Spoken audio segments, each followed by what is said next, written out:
अस्सलाम वालेकुम। अब हम बात करते हैं economics versus non economic goods के ऊपर। सबसे पहली बात जो हम यहाँ पे करेंगे कि हम बात करने वाले हैं economics and non economics goods के ऊपर।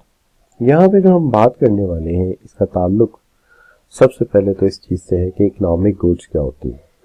देखिए, economic wants are generally means the desires which are normally satisfied after taking goods services are in other cases layer, while on the other hand जो इकोनॉमिक्स गुड्स है आमतौर पे वो goods होती हैं जिसके अंदर आप ये कह सकते हो कि जिनको टेक ओवर करने के बाद हम उसकी सेटिस्फैक्शन या उससे मुतमईन हो सकते हैं। ये दीज गुड्स आर कंज्यूमेबल, ये बेशक कंज्यूमेबल आइटम्स होती हैं, लेकिन इनके हसूल के लिए हमें कुछ एफर्ट करना पड़ती है, यानी human effort is required to obtain them, यानी हम कोई मेहनत करें, मजदूरी करें, कोई काम करें जिससे हमें पैसा मिले।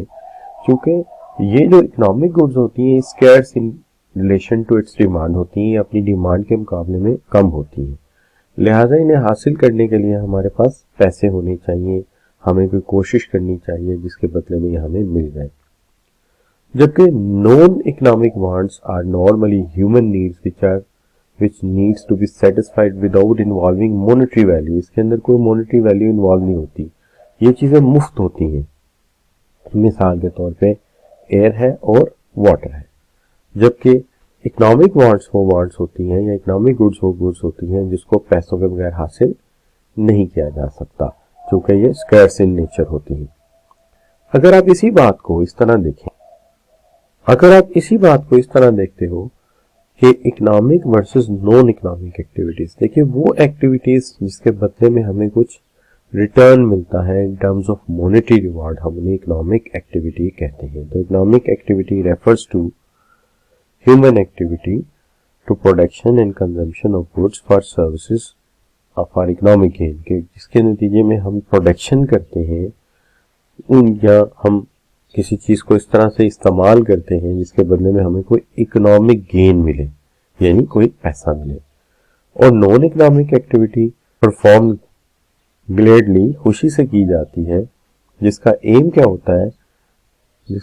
होता है service to others without regard of monetary gain, बगैर मॉनेटरी गेन के सर्विस की जाए। मिसाल के तौर पे आप छोटे भाई को पढ़ा रहे हैं, आप अपने पड़ोसी या नेबर किसी को कोई कंसल्टेंसी दे रहे हैं विदाउट एनी फी, तो हम इसे नॉन इकोनॉमिक एक्टिविटी कहेंगे। जबकि इकोनॉमिक एक्टिविटी वो है जिसको एक्टिविटी के नतीजे में हमें कुछ पैसे या कोई रिवॉर्ड मिले।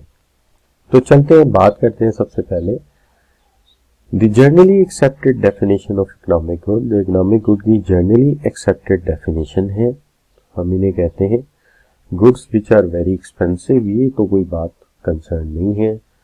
The goods promote material welfare. Material welfare तो एक महदूद सी बात होती है जिससे जिस्म और रूह का मामला है, जैसे रोटी कपड़ा मकान मटेरियल नीड होती है।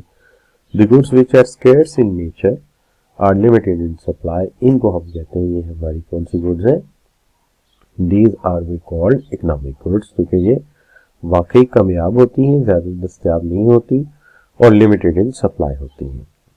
अब जो बात आ जाती है नेक्स्ट, वो है out of the following goods which one is considered as free good. इसमें से फ्री गुड कौन सी है, ऐसा सवाल पेपर में भी आ चुका है। तो देखिए, घर के बदले में पैसे देने पड़ते हैं, स्केल्स हैं, कार, लैपटॉप, जो चीज़ हमें मुफ्त में मिल जाती है उसे हम नॉन इकोनॉमिक गुड या फ्री गुड कह सकते हैं। ये है air. Which of the following is not an economic resource. इसमें से कौन सा इकोनॉमिक रिसोर्स नहीं है, ये भी पेपर का सवाल है। तो इसके अंदर जो फ्री ऑफ कॉस्ट आपको मिल रहा है वो है एयर। बाकी ड्रिंकिंग वाटर भी पैसों से मिलेगा, सल्फर एसिड भी और बुक। तो ये मेरी कुछ एक्टिविटीज आपके सामने हैं, प्लीज कॉपीराइट का ख्याल रखिएगा। Thank you.